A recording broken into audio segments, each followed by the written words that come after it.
Hello students, welcome back to my online class exam crack with Shashi. कैसे हैं आप सब? मैं उम्मीद करती हूँ आप सब बहुत अच्छे होंगे तथा अपने एग्जाम की प्रिपरेशन को एक बेहतर तरीके से कर रहे होंगे। फ्रेंड्स, आपके एग्जाम को बेहतर बनाने के लिए हम भी क्या कर रहे हैं, डेली प्रैक्टिस सेट लेकर आपके सामने उपस्थित हो रहे हैं, जिसमें हम आपको इजी एक्सप्लेनेशन के साथ आपको क्वेश्चनों का सही आंसर बताते हैं, सही आंसर को निकालने की एक बेस्ट स्ट्रेटजी बताते हैं। फ्रेंड्स, अगर आप हमारे चैनल पर नए हैं तो आप हमारे चैनल को सब्सक्राइब कर लीजिए। अगर वीडियो पसंद आता है तो लाइक और शेयर करना बिल्कुल भी ना भूलिए। आपकी एक लाइक से मुझे कितना ज़्यादा मोटिवेशन मिलता है। तो फ्रेंड्स, स्टार्ट करते हैं आज का हम अपना प्रैक्टिस सेशन। ये हमारा 6 प्रैक्टिस सेट चल रहा है। इसके पहले हम 5 प्रैक्टिस सेट को कर चुके हैं। अगर आपने नहीं देखा है तो आप हमारे चैनल पर जाकर पिछले प्रैक्टिस सेट देख लीजिए। ये जो प्रैक्टिस सेट है हमारे, ये क्या है, फूड एंड न्यूट्रिशन हमारा प्रैक्टिस चल रहा है। तो आइए देखते हैं हमारा पहला क्वेश्चन क्या है। और इसमें भी अगर हम टॉपिक की बात करें तो जो टॉपिक हम कर रहे हैं वो हमारा क्या है, ऊर्जा उपापचय है। कौन सा टॉपिक हम इस समय पढ़ रहे हैं? पढ़ रहे हैं हम ऊर्जा चयापचय।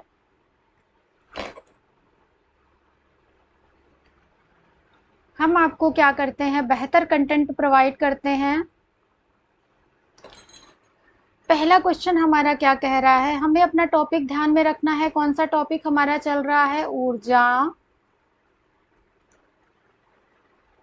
ऊर्जा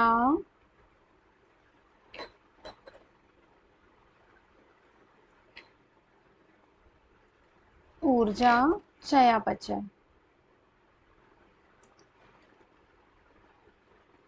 ऊर्जा चयापचय या उपापचय, है ना। हम क्या पढ़ रहे हैं? एनर्जी मेटाबॉलिज्म पढ़ रहे हैं, मेटाबॉलिज्म।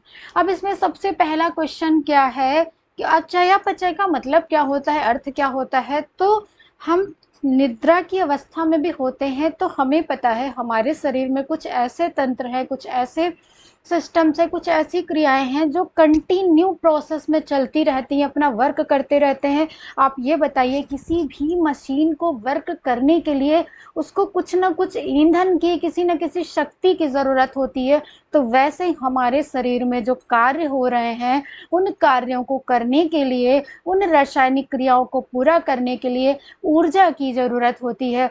तो हम कुछ भी नहीं कर रहे हैं, सो रहे हैं, विश्राम कर रहे हैं, उस स्थिति में भी हमें कुछ ऊर्जा की आवश्यकता होती है। और वही हमारा क्या कहलाता है? चयापचय, यानी कितने ऊर्जा की खपत हो रही है हमारे अंदर, वो हमारा क्या कहलाता है? ऊर्जा चयापचय कहलाता है। पहला क्वेश्चन हमारा क्या है, निम्नलिखित में से ऊर्जा मापने की अंतरराष्ट्रीय इकाई है। और ये आपका टीजीटी 2021 का क्वेश्चन है। किसका क्वेश्चन है? तो ये आपका टीजीटी 2021 का ये क्वेश्चन है। 2021 का ये क्वेश्चन है। ऑप्शन ए क्या कह रहा है? जूल है। ऑप्शन बी क्या है? Kilo calorie. ऑप्शन सी क्या है? किलो जूल है। और ऑप्शन डी क्या कह रहा है? कैलोरी है। वैसे अगर पूछता कि ऊर्जा मापने की इकाई क्या है, तो हम लोग कह देते हैं कैलोरी या किलो कैलोरी। लेकिन यहाँ पर पूछा क्या जा रहा है? अंतरराष्ट्रीय, इंटरनेशनल की बात करी जा रही है। और इंटरनेशनल जो इकाई है वो क्या है ऊर्जा मापन की? तो वो है आपकी जूल। ऑप्शन ई क्या हो जाएगा? राइट आंसर हो जाएगा। अगर हम बी की बात करें, क्वेश्चन 2 की बात करें, क्वेश्चन नंबर 2 क्या कह रहा है? ऊर्जा को मापने की विधि को कहते हैं, यानी ऊर्जा का मापन क्या कहलाता है? जिस विधि से हम ऊर्जा को मापते हैं वो क्या कहलाता है? तो यहाँ पर है फोटोमेट्री, फिर क्या है ज्यामितीय, फिर क्या है तापमान, और उसके बाद क्या है कैलोरीमेट्री। तो ऊर्जा किससे संबंधित है? कैलोरी से। और मैट्री का मतलब ही क्या होता है? मापन, जैसे हम लोग कहते हैं ज्योमेट्री, है ना। तो हमारा डी ऑप्शन क्या हो जाएगा? राइट हो जाएगा। फ्रेंड्स, अगर आपको क्वेश्चन अच्छे लगते हैं, पसंद आता है, तो आप ज़्यादा से ज़्यादा शेयर कीजिए, वीडियो को लाइक कीजिए। बढ़ते हैं अपने नेक्स्ट क्वेश्चन की तरफ। नेक्स्ट क्वेश्चन क्या कह रहा है? केंद्रीय नाड़ी संस्थान के लिए ऊर्जा का मुख्य स्रोत है, ऊर्जा का मुख्य स्रोत है वसा है या फिर ग्लूकोज है या फिर विटामिन है या फिर खनिज लवण है। तो फ्रेंड्स हमें पता है कि खनिज लवण से हमें कोई ऊर्जा नहीं मिलती है और विटामिन से भी क्या है, हमें कोई ऊर्जा नहीं मिलती है। ऑप्शन हमारे पास बच रहे हैं दो। तो इसमें अगर हम सही जवाब देखें, केंद्रीय नाड़ी संस्थान के लिए ऊर्जा का जो मुख्य स्रोत है ये क्या है, हमारा ग्लूकोज होता है। नेक्स्ट क्वेश्चन है हमारा बीएमआई है। अब सबसे पहले तो हम समझ ले कि बीएमआई होता क्या है। बीएमआई, अब ये बीएमआई है, पूछा जा रहा है शरीर का भार किग्रा में अपान शरीर की लंबाई मीटर में। शरीर का भार ग्राम में, शरीर की लंबाई मीटर में, शरीर का भार किलोग्राम में, प्रति शरीर की लंबाई किलोमीटर में, शरीर का भार किग्रा में, प्रति शरीर की लंबाई सेंटीमीटर में। तो इसका जो सही जवाब है ये क्या है, हमारा ऑप्शन नंबर ए है। शरीर का भार किग्रा होता है और प्रति शरीर की लंबाई किस में मापी जाती है, मीटर में मापी जाती है। ठीक है, नेक्स्ट क्वेश्चन हमारा क्या कह रहा है, एक अत्यधिक क्रियाशील पुरुष के लिए डैश कैलोरी ऊर्जा प्रतिदिन आवश्यक है।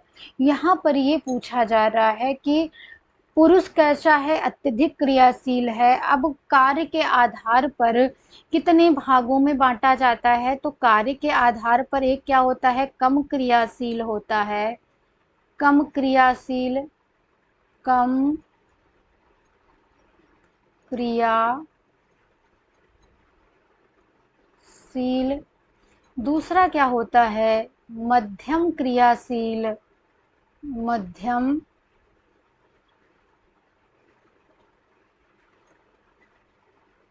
क्रियाशील।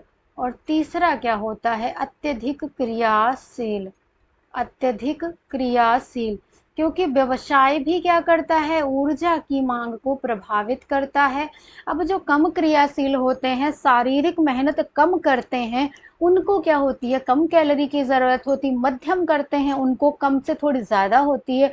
और जो अत्यधिक मेहनत करते हैं, जैसे बोझा ढोने वाले हो गए, पत्थर तोड़ने वाले हो गए, ये सब क्या है, रिक्शा चलाने वाले हो गए, ये सब क्या कर रहे हैं, अत्यधिक मेहनत कर रहे हैं। और जब अत्यधिक मेहनत करेंगे, शरीर की ऊर्जा ज़्यादा खपत होगी, ज़्यादा खर्च होगी, तो ज़्यादा ऊर्जा की ज़रूरत होगी। यहाँ पर क्या पूछा जा रहा है कि अत्यधिक क्रियाशील पुरुष है, पुरुष कैसा है, अत्यधिक क्रियाशील है, तो उसको प्रतिदिन कितनी कैलोरी की आवश्यकता है। यहाँ पर ऑप्शन हमारे दिए गए हैं, बी ऑप्शन क्या है, हमारा राइट आंसर हो जाएगा 2875 यानी 2875 कैलोरी की क्या होगी, आवश्यकता होगी एक अत्यधिक क्रियाशील पुरुष के लिए। अब यहाँ पर हमारा है, काम करने वाली एक औसत वयस्क स्त्री को एक दिन में कुल कितनी कैलोरी की आवश्यकता होती है, कुल कितनी कैलोरी की आवश्यकता होती है। यहाँ पर क्या है, 1790 है, 2060 है, 1900 है, 2880 है।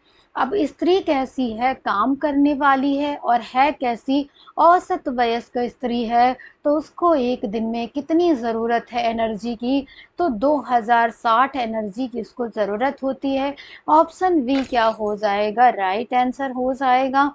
नेक्स्ट क्वेश्चन है हमारा, मध्यम गतिविधियों के लिए प्रति मिनट कैलोरी का उपभोग है, किसके बारे में बात करी जा रही है, तो मध्यम गतिविधियों के लिए, यानी जो गतिविधि कर रहा है व्यक्ति वो बहुत ज़्यादा नहीं कर रहा है, कैसी गतिविधि कर रहा है, तो मध्यम कर रहा है, तो प्रति मिनट कितने कैलोरी का वो उपभोग करता है। आइए हम ऑप्शन देख लेते हैं, 1.4 टू 2 कैलोरी, 1.5 टू 2.5 कैलोरी, 2 से 3.5 कैलोरी और 3 से 4.5 कैलोरी।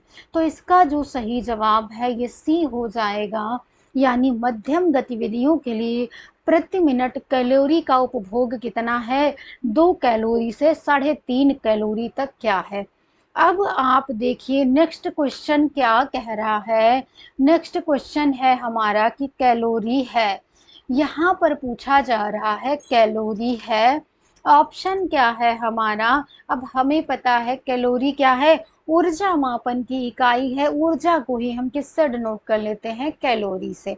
जल के 1 ग्राम का तापमान 1 डिग्री सेल्सियस बढ़ाने के लिए वांछित ऊर्जा की मात्रा, क्या हम इसको कैलोरी कहते हैं। तो आप बोलेंगे मैम इसको तो हम नहीं कहते हैं, उस समय से हम कैलोरी कैलोरी पढ़ते आ रहे हैं। मैम आप वही स्टार्टिंग से पढ़ा रही हैं, तो इतना तो हमें समझ में आ गया है कि हमारा ये वाला आंसर नहीं होगा। बी कह रहा है एक पोषक तत्व पोषक है, तो क्या कैलोरी पोषक है। तो आप बोलेंगे मैम कैलोरी पोषक नहीं है। सी कह रहा है आहार विशेषज्ञ द्वारा एक भोजन विशेष में वसा की मात्रा की व्याख्या करने के लिए आविष्कृत एक बिंदु प्रणाली है। तो क्या सिर्फ ये वसा की मात्रा की व्याख्या करने के लिए होता है। तो आप बोलोगे मैम नहीं होता है। तो आंसर हमारा क्या हो जाएगा, डी हो जाएगा।